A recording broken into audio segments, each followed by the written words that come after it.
ஹாய்ங்க. இன்றைக்கி எனக்கு தெரிஞ்ச ஸ்டைலில் சிக்கன் பிரியாணி செய்ய போகிறோம். வாங்க வீடியோக்குள்ளே போகலாம். This video sponsor by SPO digital marketing. SPO digital marketing இந்த வேலை வீட்டில் இருந்தே பண்ணுற மாதிரி பார்ட் டைமாகவும் பண்ணலாம். அதே மாதிரி ஸ்டூடெண்ட்டு, ஹவுஸ் ஒய்ஃபு, வேலை தேடுறவங்க, அதே போல் மொபைலில் ஒர்க் பண்ணுற மாதிரி தான். நமக்கு சோஷியல் மீடியா பற்றியும் கொஞ்சம் தெரிஞ்சிருக்கணும். ஓகேங்களா? எந்த டைம்லனாலும் நீங்கள் ஒர்க் பண்ணலாம். அப்படி உங்களுக்கு விருப்பம் இருந்தால் இந்த நம்பருக்கு கான்டாக்ட் பண்ணுங்கள் வாட்ஸ்அப்பில். ஸ்கிப் பண்ணாதீங்க. பெரிய தப்பு. தினம் 300 ரூபாய் சம்பாதிக்க அரிய வாய்ப்பு. இன்ஸ்டாகிராம், ஃபேஸ்புக் பயன்படுத்த தெரிந்தால் போதும். Content post and content publishing மூலமா தினம் 300 ரூபாய் சம்பாதிக்கலாம். இந்த வேலை செய்ய 5 நிமிடம் போதும். Work training support, group communication support, all language customer live chat support, முக்கியமா சொந்தமா ஒரு பிசினஸ் ஸ்டார்ட் பண்ற அளவுக்கு உங்களால கற்றுக்கொள்ளவும் முடியும், சம்பாதிக்கவும் முடியும். இந்த வேலை வாய்ப்பு வழங்குவது 5 வருடத்திற்கு மேல ரன் ஆகிட்டு இருக்க நம்ம தமிழ்நாட்டு company school of business organisation private limited. மேலும் விவரங்களுக்கு டிஸ்கிரிப்ஷன்ல கொடுத்திருக்க நம்பருக்கு வாட்ஸ்அப் பண்ணுங்க. ஹாய்ங்க. இன்றைக்கி சிக்கன் பிரியாணி செய்கிறது தாங்க பார்க்க போகிறோம். வாங்க வீடியோக்குள்ளே போகலாம். கறி கழுவி ரெடி பண்ணி வச்சுருக்கேங்க. ஒரு 1/2 கிலோ கறி எடுத்து வச்சுருக்கேன். இதுக்கு வந்து அரிசி வந்து ஒரு 3/4 கிலோ எடுத்து வச்சுருக்கேன். ஓகேங்களா? அதுக்கடுத்து ஒரு 5 பச்சை மிளகாய், வெங்காயம் அரிஞ்சு வச்சுருக்கேன். ஓகேங்களா? பாருங்கள், இதுக்கு தக்கன தக்காளி ஒரு 4 எடுத்து வச்சுருக்கேன். ஓகேங்களா? இதை நம்ம தாளிக்கும் போது அரிஞ்சிக்கலாம். ஓகேங்க. பிரியாணிக்கு போகிறதுக்கான எல்லா ஐட்டம் எடுத்து வச்சாச்சு. இதுக்கு பேர் எனக்கு என்னன்னு தெரியாது, முடிஞ்சால் கமெண்ட் பண்ணுங்கள். இது அன்னாச்சிப்பூ தெரியும், இலை தெரியும், பட்டை தெரியும், கிராம்பு தெரியும். ஓகேங்களா? இதுக்கு பேர் மட்டும் சொல்லுங்கள் யாருக்காவது தெரிஞ்சால். வாங்க இப்போ தாளிக்கலாம். ஓகேங்க. தேவையான அளவுக்கு எண்ணெய் ஊற்றியாச்சு. எண்ணெய் காஞ்சிருச்சு. நம்ம இப்போ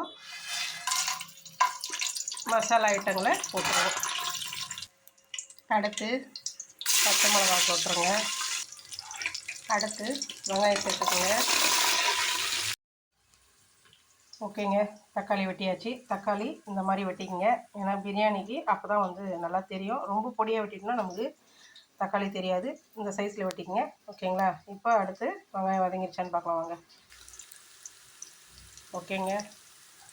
வெங்காயம் நல்லா வதங்கிருக்கு. இப்போ நம்ம தக்காளியை சேர்த்துக்கலாம். ஓகேங்க. தக்காளி வதங்கிறதுக்கு தக்காளி உப்பு கொஞ்சம் சேர்த்துக்குங்க. ஏன்னா இப்போ கொஞ்சமாக போடுங்க, அப்புறமா கடைசியாக அரிசி எல்லாம் மசாலாலாம் கலந்துட்டு அப்புறமா பத்தலைன்னா கடைசியாக சேர்த்துக்கலாம். ஓகேங்க. தக்காளி வதங்கிடுச்சு. இப்போது நம்ம இஞ்சி பூண்டு பேஸ்ட்டு சேர்த்துக்கலாங்க. இந்த அளவுக்கு சேர்த்துக்குங்க.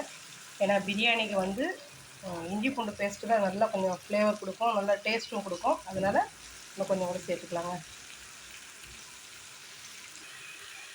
அடுத்து எண்ணெயில் நல்லா வதங்கிடுச்சுங்க.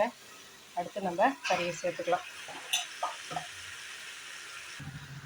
நல்லா எண்ணெயிலேயே கறியை நல்லா கிளறி விடுங்க. நல்லா எண்ணெயிலேயே ஃப்ரை ஆகட்டும் கொஞ்ச நேரம். அதுக்கப்புறமா நம்ம அரிசி, தேவையான அளவுக்கு மசாலா, இன்னும் வேறு என்னென்ன சேர்க்க வேண்டியதோ அதெல்லாம் சேர்த்துடலாங்க. ஓகேங்க. பிரியாணிக்கு தேவையான மஞ்சள் தூளும், இதை வந்து காஷ்மீர் சில்லிங்க, இது வந்து ரெட் சில்லிங்க. ஏன்னா நம்ம வந்து மிளகா வந்து போட்டிருக்கோம், பச்சை மிளகாய், அதனால் காரம் கொஞ்சம் அதிகமாக இருக்கும். அதனால் ஒரு ஸ்பூன் அளவுக்கு எடுத்துக்கோங்க ரெட் சில்லி. ஓகேங்களா? இப்போ நம்ம கறியில் போட்டு கலந்துடலாங்க. பாருங்கள், தேவையான அளவுக்கு எண்ணெயில் வதங்கிடுச்சு. இப்போ மசாலாலாம் சேர்த்துடலாம். மசாலாவை நல்லா எண்ணெயிலே போட்டு கலந்து விட்டாச்சுங்க. இப்போ அடுத்து நம்ம அரிசியை கலந்துடலாங்க. அரிசி கலந்துடலாங்க. அரிசி போட்டாச்சுங்க. ஏன்னா 3 டம்ளர் அரிசி ஊற வச்சுருக்கோம். அதுக்கு நம்ம 5 டம்ளர், அதாவது வந்து ஒரு பங்கு கம்மியாக வைக்கணுங்க. 6 டம்ளருக்கு பதில் 5 டம்ளர் அரிசி தண்ணி ஊற்றணும். ஓகேங்களா? ஏன்னா நம்ம வந்து 1க்கு 2ன்னு வைப்போம். இதுக்கு மட்டும் ஒரு பங்கு மட்டும் கம்மியாக வைக்கணுங்க. 5 டம்ளர் தண்ணி ஊற்றிட்டு அதுக்கு அடுத்து